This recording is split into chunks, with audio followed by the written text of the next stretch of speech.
We're on with Justin Baker. Justin, appreciate you coming in. It's a special day. We've got a couple more episodes left of the podcast, and you're one of them, so I appreciate your time. I appreciate being here. You guys have been busy since the last time I was here. More than 160 episodes. You weren't wearing a mask that time, were you? Was that during COVID? Yeah. Maybe? Yeah. Yeah. That was a while ago. I trusted you guys. I was like, this feels like a safe space.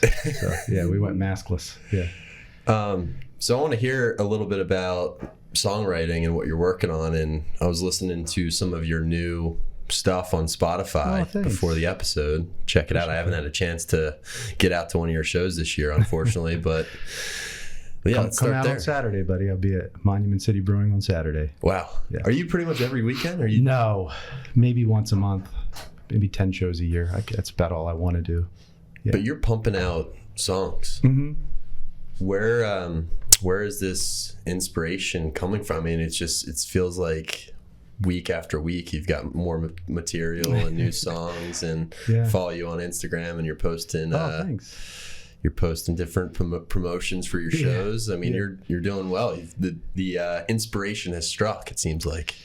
Yeah, I don't know if it ever went away. So I think I started writing songs pretty actively in college, and had some people in college I was in a band with, and so we wrote pretty much right away. We're interested in just original music and not covers, and I kept that up until really I had my first kid, or maybe 5 years before I had my first kid, where I thought I was going to write. Well, first I was going to write a collection of poetry that was going to change the world, of course. Mm-hmm. I was in a program at Hopkins and focused mostly on writing poetry then.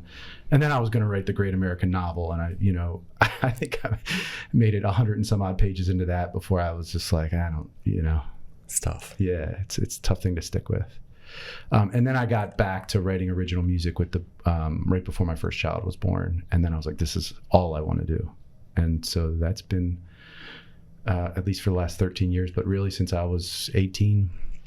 When you sit down to write a song, does it feel like writing a poem? I'm not a musician. I never played an instrument, but I've written poems. And is it a similar process? Is it the same thing as writing a poem, or is it different?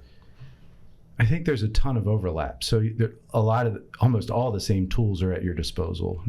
Meter, rhyme, alliteration, assonance, imagery, symbolism, narrative structures. So all of that stuff is at your disposal. So that's the similarity. I think where everything, an important distinction occurs is when melody comes into play, when different kind of song structures that are already kind of established, right? Verse, chorus, bridge, pre-chorus, like that kind of stuff. So in most cases, you're operating with specific structures in songwriting that you're not in poetry, particularly free writing, free verse poetry. So yeah, a lot of the same things, but noticeably different, because I think the melody is the most important thing you're going to come up with in a song. The chord structure is the most important thing too. The rhythm. There's rhythm in writing poetry, but not a drum and a bass, So all those things I think are in play when you're writing a song, and they're not in play when you're writing a poem. So do you have that in your mind before you sit down to, do you have the rhythm and the melody in your mind, and you sort of know what that looks like before you write the actual lyrics, or do you write the lyrics first and then fit the rhythm to meet that? So it's kind of an all of the above approach, right? Sometimes you get lucky and a melody and a lyrical line will come to you. And when I say that, it's not an accident, right? I'm always wanting it to happen. So songwriting, I tell my students in class, it's more of an awareness. It's more of a way of being than it is anything else. So I'm obsessed with music. I'm obsessed with songwriting, and it's all I ever want to think about and do for the most part. So whether I'm driving in my car or listening to a song or just walking, I'm looking for a song. I'm waiting for a song. I'm aware and I'm ready for it to happen. So, those moments, those lucky moments when the melody and the lyric come to you, it's because you've subconsciously been working on this at every waking moment, Yeah. and now it's come to you, right? It moves from subconscious thinking to conscious thinking. So yeah, it's easy when that happens. So you hear people, songwriters will say, well, I wrote that song in 5 minutes. So Tom Petty famously hit record and played Wildflowers, Wildflowers, Yeah. in one take, and it was the song. And he thought, oh, I'll go back and change the lyrics later. But then he re-listened to it and was like, no, that's the song. And so it just fell out of him in that way. So you hear people talk about it like that. They're not special people. They've just dedicated their whole being for this to happen. Right. Melody and lyric to happen together. So that's when it is easy, and it's great, and it feels like a gift. Now, does that happen to you at random moments, or are there certain, like you could just be at your kid's baseball game and then something will pop into your head? And gratefully, we have voice memos on phones now, so I use that. So even if it's just a melody comes, I'll hum it into my voice memo. Ooh, I like that. If it's a lyrical line, I'll type it into my notes on my phone. But I carry books around with me too, as well. So now, how about listening to other artists, and like, when do you find time for that, and how does that impact your own creative work? Because like poets, for instance, they read other poets. They have other poets' words or language or abilities in their mind when they're creating their own stuff. And you're a huge music fan. How does that impact your own creative process? Yeah, it's funny. I think we all listen to music all the time, right? So we have students at Gilman walking around with headphones, right? Dawson Hickman famously told me when I asked him why he was wearing his headphones all the time, he said he was living his best DJ life. And I was like, that's great. So I think we all listen to music all the time. I think artists, songwriters, musicians are listening to it differently and way more intentionally. So I think I've said this before, I don't want music to be the background music of anything. If I'm listening to music, I'm paying attention to it. So I'm never listening to music and doing something else. I'm listening to music because I'm trying to figure out how that happened. So I'm always kind of studying music like an architect would study a building, right? It's, well, how did they do that? Or why did they do that? And so, yeah, for me, listening to music is a lifelong commitment, but I would say I'm listening to it from a very specific kind of perspective of like how and why, rather than just, oh, isn't that good? Doesn't that sound cool? When my students in my songwriting class talk about music or write their own songs, I'm always asking them, like, well, why did you do that? Or how did you do that? And they don't really have answers. And then when I ask them, like, what we should be getting out of this song, they often say, like, well, just a vibe. Yeah. And I'm like, well, great. But so it needs to be more intentional. For me, it is. But I don't think that's most people. I think that's a very, very, very small percentage of music listeners. And I think most people just want a vibe and a feeling out of a song. The tricky part for me is like, well, how can I create that vibe and also write something that I think is important or meaningful or says something? From like the lyrics say something, or when you get to the end of the song, you feel something? Both, hopefully. Yeah.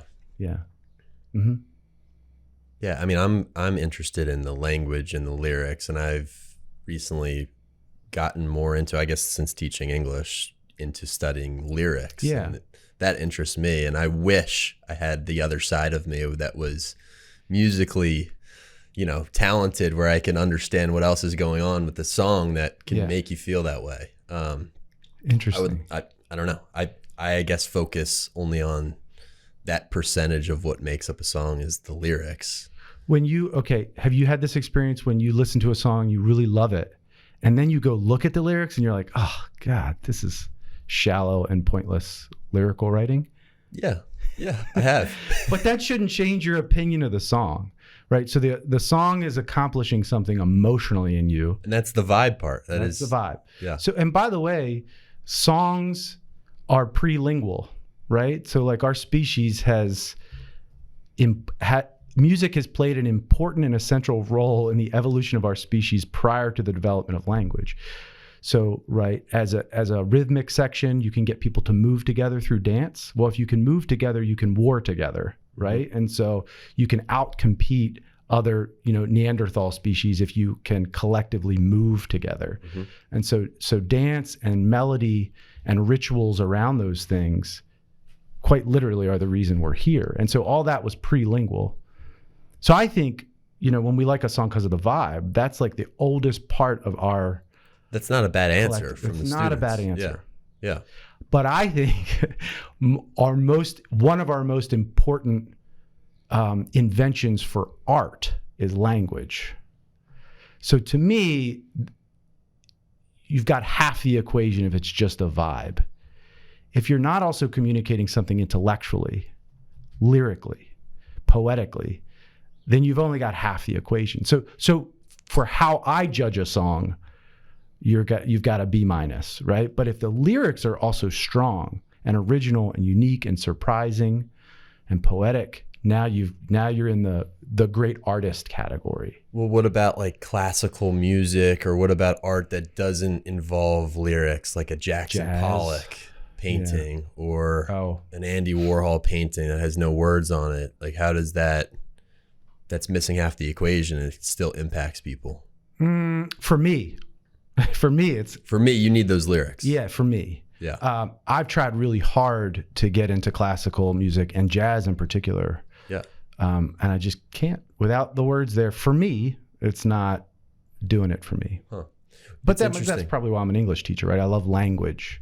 Yeah. Yeah. Well, it's interesting we're talking about this because my English class just read the story Sonny's Blues by James Baldwin. Sure. And what I got out of that story, and it's been a while since I read that and talked to my students about it, but the brother who's the narrator doesn't have a name, and Sonny, who's struggling with drug addiction and all of these issues in his life, finds music, finds blues, and the brothers can't really communicate. They're missing each other throughout the entire story. They don't really connect or hear each other until the narrator goes to Sonny's show, and then he sort of understands his brother through the jazz music. And it's like the whole point of the story, I think, is that they can't communicate with language. They can't use words, but they can use music as a way to see each other. Your students are lucky to have you walking them through that analysis.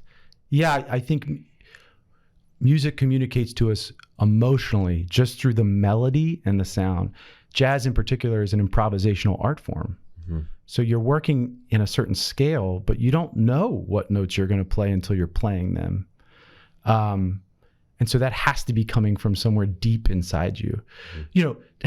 Charlie Parker was a great saxophone player, and that's not an accident. I've read stories of how much he practiced scales, right? Just scales.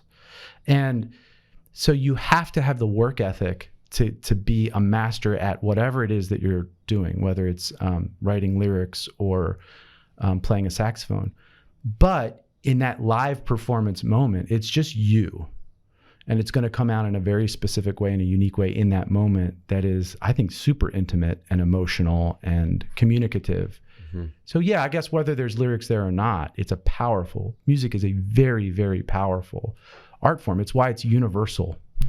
It's why it's not unique to our species, right? Lots of whales sing, right? It's the only thing, I've said this talking about music in class, it's the only thing that really connects people. Like you go to a concert and everybody is in there and on the same page and on the same team. You go to a Ravens Bills game and they're warring pretty much. They're in the same stadium. They love football, but they're still like, you're a Ravens fan, screw you. But when you're in those stadiums, music is maybe the most essential, other than the thing happening on the field. I'm sure you've watched English Premier League soccer. Each team has their own songs that they sing collectively during the match. If you go to an Orioles game, they're going to play that Jack White bass line, and everybody's going to go, oh, oh, oh, oh, right? Yep. Music is in those sports moments probably just as important. Our Gilman fans have the Spartan clap that they do, the songs that they sing. music is essential to that collective ritual of us versus them, Ravens versus Steelers, whatever it is, O's versus Yankees. Mm-hmm. We all have our own songs. They play with that John Denver song every seventh inning in the Orioles, and that's like what makes you an Oriole fan is they're going to play that song. Yeah. Yeah, we were talking about the national anthem. What was that up here at the Penn Fellowship presentation last night? We were talking about the national anthem afterward and how in Baltimore everyone yells at the O. And that took me as a surprise when I first moved here. I didn't, I didn't really know that was a Baltimore thing when you yell at the O during the anthem. But that's something that connects people during the singing of that song. That is just a continuation of Darwin's original thesis, which is that music is essential to the development of the species and co-evolved with language to make us a pretty dominant force on the planet. Yeah. Yeah. So in this songwriting class, what artists do you really look closely? Is that sort of how you structure the courses, studying artists first and then writing your own stuff, or? Yeah, exactly. So, the students present a song. So every student has a different class where they present an artist and a song from that artist that they think is important. So the students get involved in that way. And so that's almost exclusively contemporary music, right? So everything from like SZA to, Michael Jackson. I'm trying to think of all the different people that have been presented. Drake. So that's a way to work contemporary music in. But then I also curate these playlists. So the students will write a song on love and heartbreak. They'll write a narrative song. They'll write an experimental song. And so the playlists are meant to kind of give them some foundation in the history of music and different genres of music. Listening to music is just as important as the songwriting process in the class.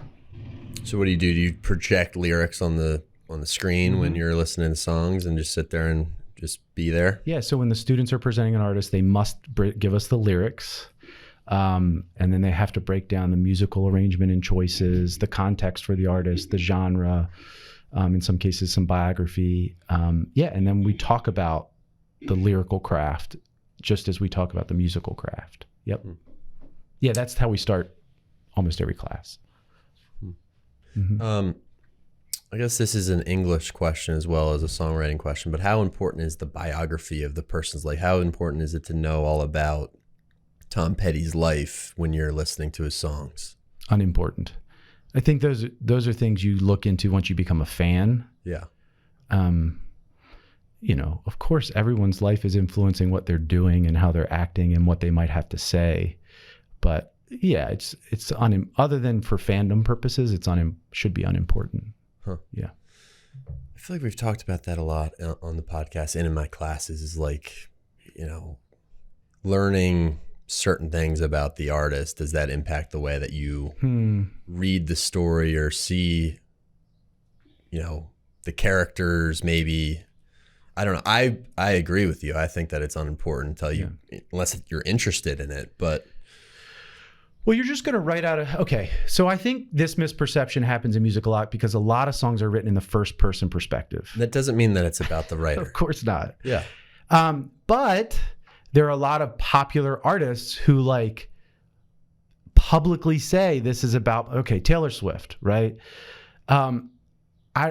She's working with a lot of talented songwriters and she's writing some songs by herself. So of course, when you're collaboratively writing a song, Beyonce is a great example of this. If you look at the song credits, the songwriting publishing credits on any of her songs, sometimes there's 10 people listed.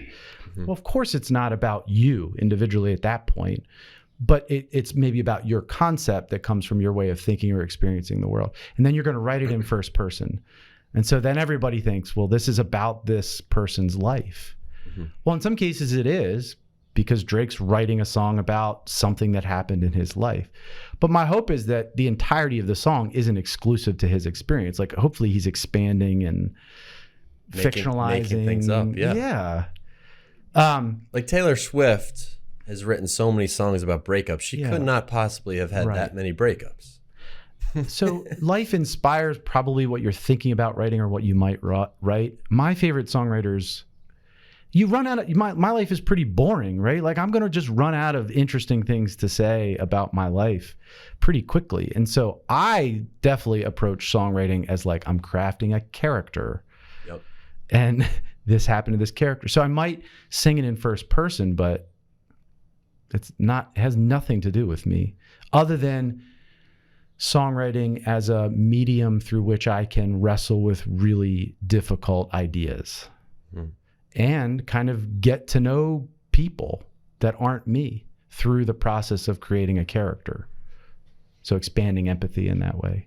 Yeah, or having a real person in mind when you inhabit their sort of first person voice. Yeah.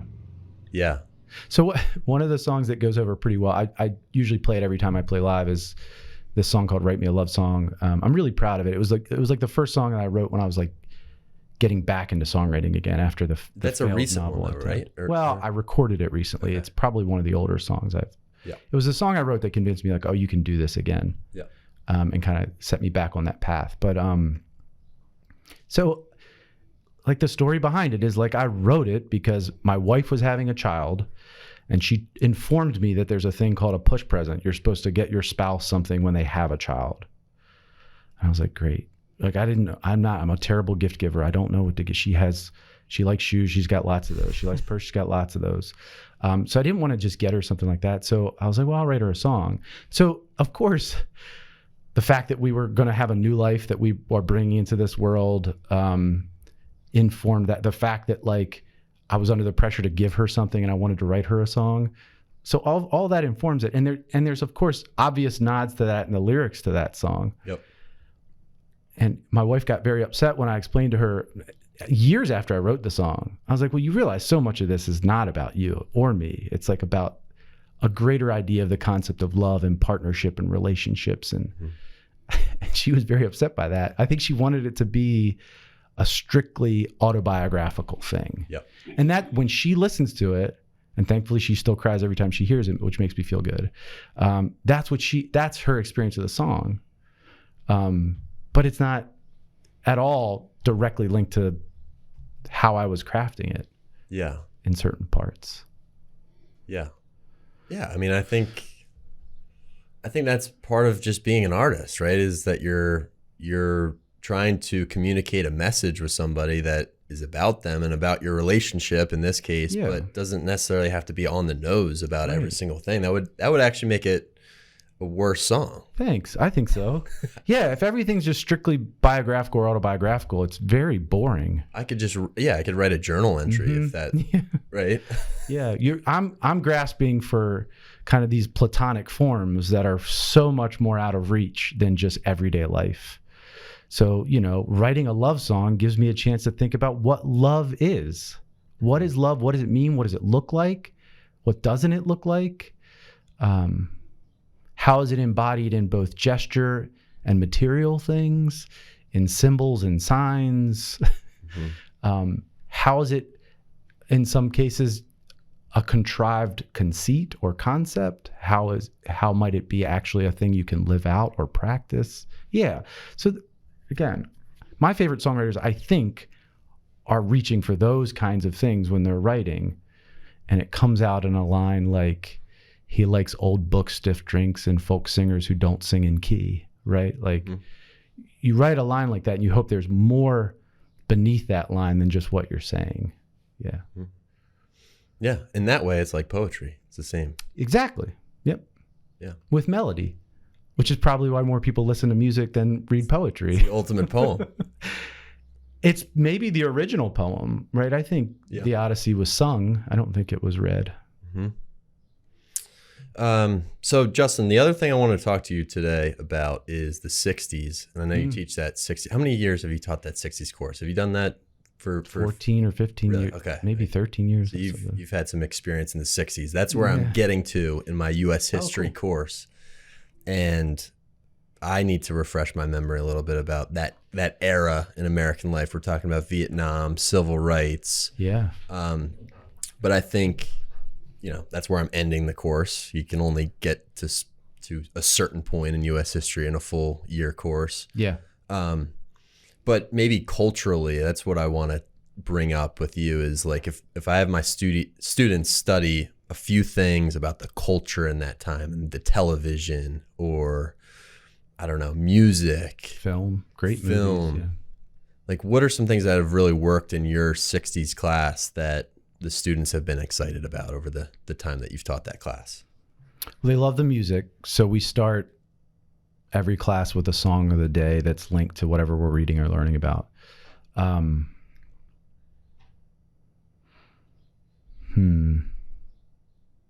Yeah, we mostly focus on the history of the 60s. My goal in that class is to completely de-romanticize that decade. So there were very important things that happened historically and politically that weren't what we think they were. So like the Civil Rights Act is a very important piece of legislation that people died for, right? But it didn't in a single signature change the nature of race relations in America. And so my goal is for us to study the history, but not romanticize it as some kind of decade where all these kind of cultural, political, social problems were somehow resolved. But important steps, were made in terms of the rights of women and underrepresented groups. Very important kind of cultural contributions in terms of art and music and film. But that had probably more to do with technological innovation than some kind of like generational zeitgeist. Electric guitars were invented, distortion pedals, so like, yeah, to kind of deconstruct it more than like build it up as the myth it's become. It's just another decade. Yeah. In American life. I don't know if it's more important than any other time period. Why does that decade interest you so much? Like, you could teach a 70s course, you could teach an 80s course. Why 60s? The iconoclasm of the culture, right? There was very much a sense of young people pushing back against traditional, what were then traditional American values, which, by the way, were only the values of their parents' generation, so the 40s and 50s, right? Like Thoreau was pretty iconoclastic, right, in the 1800s, right? These aren't new ideas. I mean, Hawthorne lived on a commune for a while, right? Like, these aren't new ideas. Yep. It's just, it's a certain approach to living that I like. I love the Romantic poets, right? Wordsworth, because of these... Rebelliousness? Yes, definitely the rebelliousness. I still, even in my early 40s, am still very much wanting to be rebellious. Yeah. And do what people say I shouldn't or can't do. Yeah. It's interesting. There's that spirit. I like that spirit. Interesting. Yeah, I do too. It's interesting you bring up Thoreau because my other class, my American Lit class, we're watching the movie Into the Wild. Yeah. We're reading about Thoreau. And I don't know how my students feel about Thoreau. One of my students made an interesting point and said, this Walden Pond narrative that we're reading is ridiculous. This person is incredibly like privileged to be able to just go and do this and, not work and just live on the land. But so what? Yeah. Yes, his father owned a pencil factory. I mean, correct me on the history if I'm wrong. Yeah, and it's Emerson. I didn't know this. It's Emerson's land. Like the wilderness. He's living like on Emerson's property. Yeah, yeah. Okay, so yes, very privileged individual to be able to do that. And the same with the guy in Into the Wild, Chris McCandless. But so what? Goes out into Alaska. He still chooses to do it, right? Right. That's life.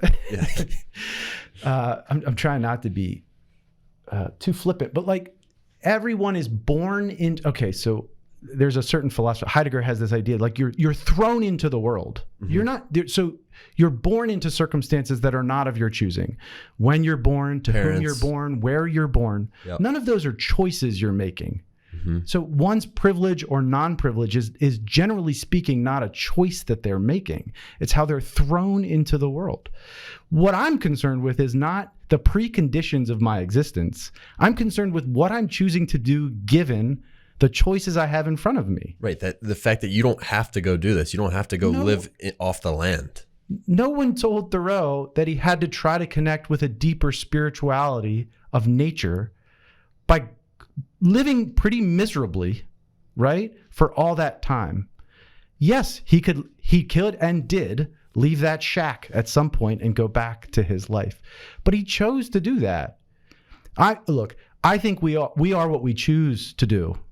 Mm-hmm. And so for me, someone should be judged not based on the circumstances of their thrownness into the world, but should be judged on the choices that they make, mm-hmm. Mm-hmm. given the options before them. Yeah. So yes, Thoreau was privileged. So what? He chose to do certain things, and I think made a significant contribution to our human spirit because of what he chose to do and how he chose to write about it. Mm-hmm. I agree with that. Yeah. Now, Chris McCandless does the same thing, but he mm-hmm. just makes a more extreme decision to go to Alaska with, that was borderline stupid, but still I respect the spirit of what he did. Well, okay. He died for that. People have died for dumber things. Yeah. People have died accidentally and for less noble causes, right? So, yeah, I mean, was he aware of the potential to die in that bus in the wilderness? I don't think he thought he was going to die out there, but he did. Mm-hmm. And he chose to do that. And we're reading about him. Well, Krakauer, it's a different conversation about how Krakauer writes about different people and potentially how he crafts a mythological figure out of him. Yeah. And maybe celebrates him in a way that he would have been embarrassed by probably. But, and then how it's filmed. And of course, Eddie Vedder does the great soundtrack to that film. But, I'll just say this, what you choose to do at any given moment matters more than anything else in terms of defining who you are, or who you want to be. Right. Especially more than things you can't control that right. like you listed off. Yeah. Which are lots of things. Yeah. Yeah. I agree. All right. Well, let's hear what book recs you guys. You got 3 books for us. All right. The first one is about songwriting. We mm-hmm. sort of touched on that a little bit already. Right. So in the songwriting class, I've struggled to come up with a text that's going to guide us. And I came across, I'm a big Wilco fan. I love Jeff Tweedy. I think he's one of my favorite lyricists, certainly one of my favorite songwriters. Definitely, I think prides himself on creating art above all else. So he wrote a book called How to Write One Song. And he argues in this book that anyone can write a song. You just have to be disciplined, and you have to kind of be willing to be bad at something for most of the time to write one good thing. Hmm. So yeah, I found it approachable. I think the students found it approachable. There were some practical guidelines in there for how to go about writing a song. I hope it influenced the way my students think about songwriting. Yeah, it certainly influenced me. I mean, I think he talks about inspiration being overrated, and I think that's true. Just to circle back on one of our earlier topics, I said it's very rare that melody and line come together all at once. Mm-hmm. Most of the time, it's like on Thursdays from 7 to 8, I'm going to be in my basement playing a guitar.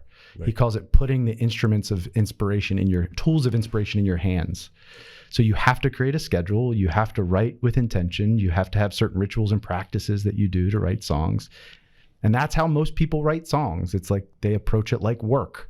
Right. You have to have that period of time where you're just sitting at the blank screen, mm-hmm. or else that you get too busy. You start thinking about other things, and then you lose that practice. Yep. Yeah. So for those reasons, I like this book a lot because it de-romanticizes what the art of songwriting is.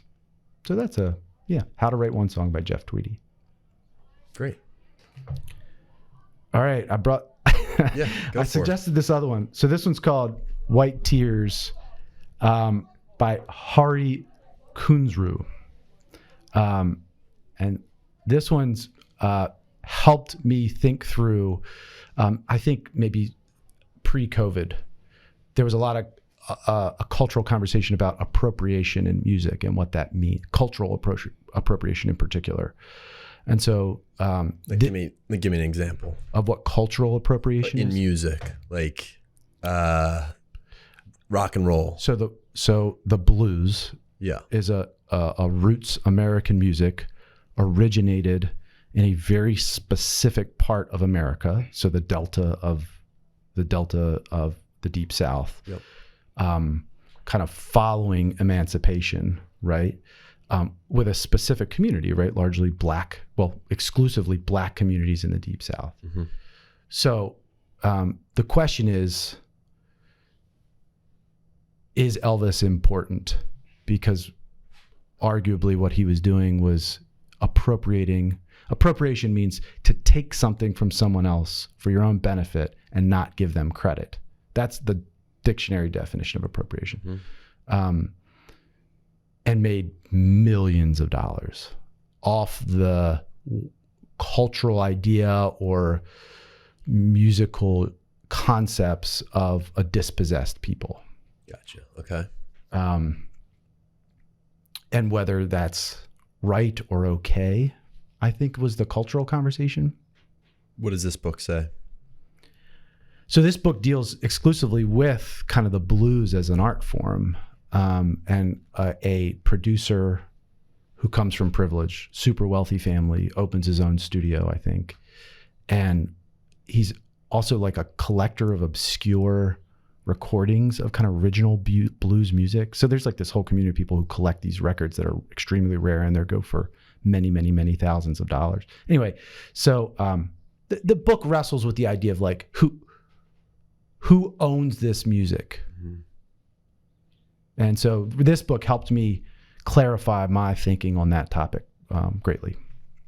Well, isn't all art, aren't you stealing it from people and cultures, and isn't that part of the creative practice? So one of Jeff Tweedy's bolded tips is steal from everything. Right. I mean, it doesn't matter who it is, where they come from. So again, I wanted to read this book because it gave me time to think about it through fiction.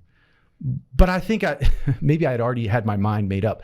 I think the conversation about appropriation never happens with musicians. We don't, because you know that you're borrowing or taking all the time from everything that you think is good. Mm-hmm.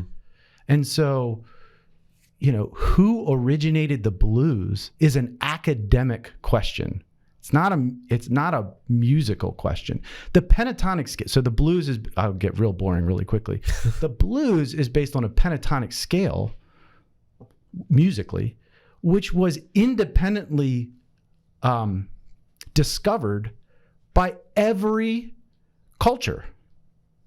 So the Pythagoras discovers the pentatonic scale because he's a mathematician and music is largely mathematical.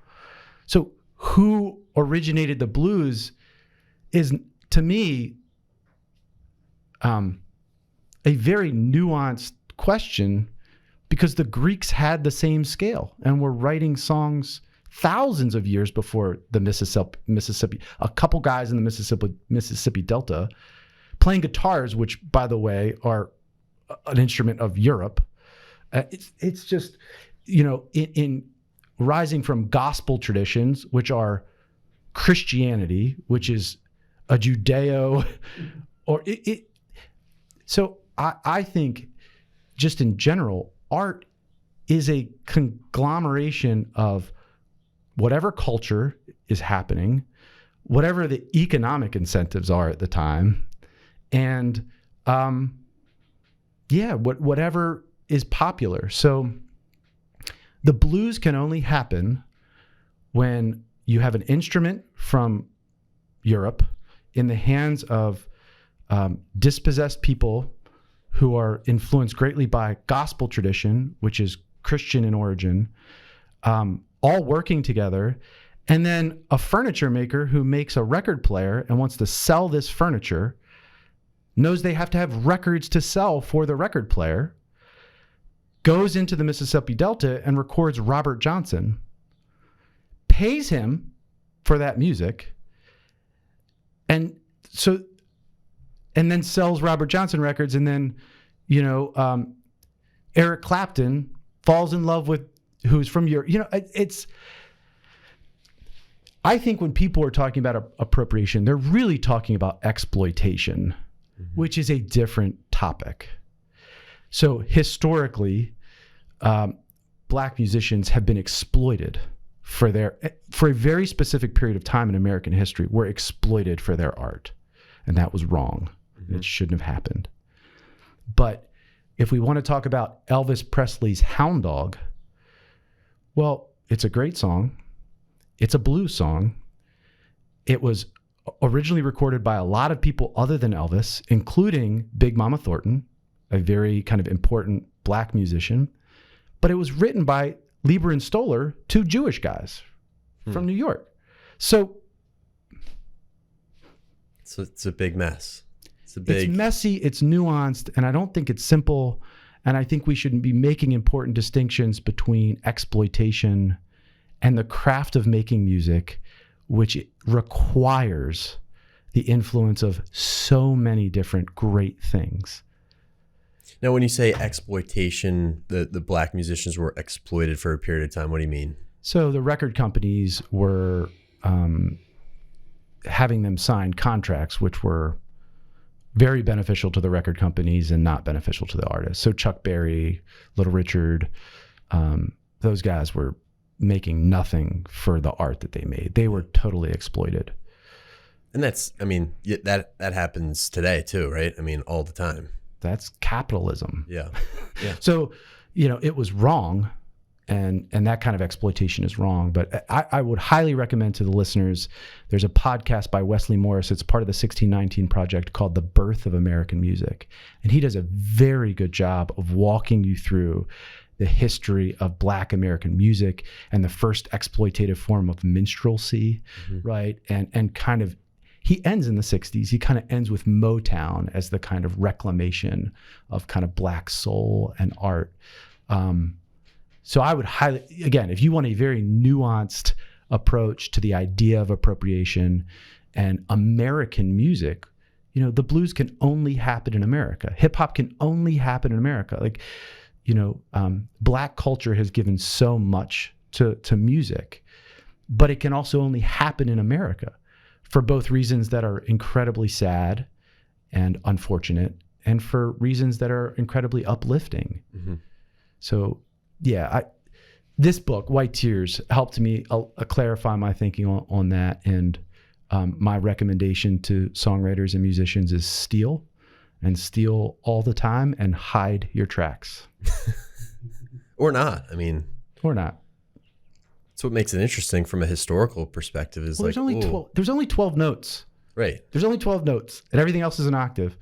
So there's only so much you can do. That's why you can't copyright chord progressions or really melodies unless it's an exact melody. But, I'll let them play that out in the courts. But everything is appropriated. Yeah, that's what art is. Everything's appropriated. Yeah. How could you write songs if you hadn't listened to songs and studied lyrics and did everything that you talked about at the beginning of this podcast? Yeah. You'd have no inspiration. You'd have nothing that you were trying to figure out or try out in your own music. And I think most artists are eager to share what inspired their music. Right. These are people they worship and idolize and praise. So it's not as if no credit's being given. Again, it goes back to the distinction between appropriation and exploitation. The money is where things get disgusting. Mm-hmm. Yeah, interesting. I think cultural appropriation is an interesting term. I think about that outside of music with the sport of lacrosse, because lacrosse is not, today it's like a mostly upper class white, like prep school sport, but it was a Native American spiritual game. And, that was appropriated. That sport is appropriated, right? Like all sport, like lacrosse is just a great example of how that has turned into something completely different from its origins. Yeah. Somebody invents something and then other people enjoy it and then everybody benefits from it. Just spreads. Obviously Native American culture was, that was a genocide, right? But yeah, I think it's a difficult topic, whatever venue you're talking about it. I think it's very nuanced. And I would say with the sports, I'm probably more thoughtful in the music realm of appropriation than sports, but I don't know how you disassociate, I guess, unless you like only this group of people can do this thing, this great art or this great sport that they've created, only they can have it. Mm-hmm. That's pretty sad. I think music making, sports, I mean, it's about sharing. It's about ritual. It's about community. It's about collectivism. Right. Why wouldn't you want to spread that as wide as possible? Yeah. Yeah. It benefits so many people. I don't know.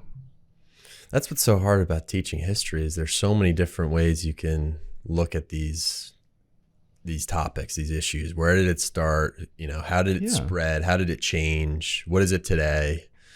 Depends on, you know, who's telling the story. But I love it's so interesting. It's endless. You can go down these rabbit holes. Where did it start? How did it change? And well, that's my first question. Like, who owns the blues? I mean, arguably, it's like a very small number of people working at a very specific place called Parchment Farm that invented the blues. So do just those like 4 people get credit for this? But then what they do is they taught a bunch of people how to play like them, and then they moved to Chicago. And you know what I mean? Like, sports are the same way. It's like, well, let's create a sport. Here are the rules. And then you teach other people the game, and that's how it spreads. Mm-hmm. So to me, art, sports, anything that's invented is about sharing it with other people. Mm-hmm. So I approach it from that perspective. But again, I'm very much coming from a place of privilege in that sense. Great. Interesting. How about the last book that you brought in today? Oh, we already talked about this. And this is when I was droning on about Darwin and the evolution of music and dance. So that this is a book called The Faith Instinct, How Religion Evolved and Why It Endures. But he dedicates an entire chapter. This is Nicholas Wade to music, dance, and song. Yeah. Great. So yeah, we kind of droned on about that, or I did. All right, Justin. Well, thanks for coming in. So you're getting out of college counseling next year. You're going to be in the English department again. Getting out. That's one way we could phrase it. I'm very excited to return to the classroom. Yeah. And teach sophomore English. And I'm keeping my senior English electives. I'm excited to reconnect with the students. You doing American Lit? I'm doing the sophomore curriculum, which is more kind of world literature, I would say. Mm-hmm. Yeah, I'm very excited about that. I was in college counseling for, I think, exactly 10 years. And it was good work. I appreciated it. I got to know students very well doing that work. And I think hopefully help guide them in positive ways in terms of their future educational choices. But my heart is with books and students and reading them together. Mm-hmm. And I'm glad to be kind of reconnecting with that foundation moving forward. I think college counseling is something that I'd be interested in the future. I think I'd like it. Yeah. Yeah. I think it was so 32, right? So I was in that kind of like early-ish part of my career. I felt like the teaching thing, I certainly by no measure had mastered, but kind of understood better. Yep. And so I wanted to try to understand something that was a little more foreign to me better. And so that's why I applied for college counseling. I didn't have a college counselor in my public high school, so I had no personal experience with the work. And so I wanted to learn more about it. And I wanted to help kids think about their own selves in the process and what was a good fit for them. And so, 10 years of doing that work, it was good work. It helped clarify a lot of things for me professionally too. Yeah. What my values were, what they weren't. Well, you guys have done a great job, and especially this year, I've noticed like that. I just follow the, where the matriculation Instagram where people are going next year, and dang, Would it surprise you that I do not follow that? No, I mean, you're in it. I don't even think at the end of the year I look at the full list. But I like to know, especially when you write college rec letters and you don't hear from your student who you wrote it for, like, where are they going to college? Yeah. Oh my God, that's awesome. Like, it's good to see. Yeah. And people from Gilman are going to great schools, and it's just good to see. Yeah, I mean, the best news is that I think by the time they graduate, Gilman, Bryn Mawr, Roland Park students are really strong scholars. They're curious. Yeah. They certainly have all the tools to do school well, but more importantly, I think they've developed a certain kind of intellectual edge that a lot of students in high school do not get. Mm-hmm. And so the good news is, I think no matter where they go, they have all the possibilities and all the tools to thrive. I think so. In those environments. Right. Yeah, and take advantage of just how many opportunities are available to them in their college communities as well. I think we do a very good job of encouraging students to get involved. Yeah. And they did the Stanford Graduate School of Education did a study on this, and they proved that unless you are living below the poverty line, where you go to school has almost no impact on future success. And of course, they break down what they mean by future success. So of course, if you're coming from a community below the poverty line, going to Harvard can change your life. Right. But pretty much everybody else above that, socioeconomically, it has very little impact. The one measurable that they saw that had a huge impact on future success was engagement. So did you work on a long-term project with a person in a position of authority? Did you do a research project with a professor? And how involved were you in extracurricular life, given the opportunity to lead something? Mm-hmm. Those things. So, I did that at Towson, right? So those things are available to any college student. So really it's developing a kind of person that's going to do that, which I think Gilman and Bryn Mawr and Rolla Park do a very good job of. Yeah. I mean, we don't have to get into all this, but that's one of the reasons it's so interesting that people get so intense about, you go to a prep school and rightly so that you're intense about the next step, but so much of what you need in life is right here within these walls at Gilman. It's not really going to matter that much what the name of the school is that you go to. I understand it, but at some point it's the next stage in your life after college can be found right here. Yeah. So I have 2 kids that go to Gilman. I'm very lucky and glad that they're going here. The anxiety around where you're going to college is a very privileged anxiety. Mm-hmm. So when my 2 children are getting ready to apply to college, the first and only question will be, how much is this going to cost us? Yeah. I mean, it's the decision about where my children will go to college will be much more driven by income mm-hmm. and affordability than prestige. Right. So in communities like Gilman, Bryn Mawr, and Rolla Park, those anxieties about school branding and prestige and rankings is an anxiety of people, in many cases, a collection of people who may not have to worry about the cost of education. Mm-hmm. Yeah, it's interesting. Well, thank you very much for coming on. You're welcome, Jake. Thanks for having me, man. Yeah. Covered a lot of topics. Yeah, I appreciate you.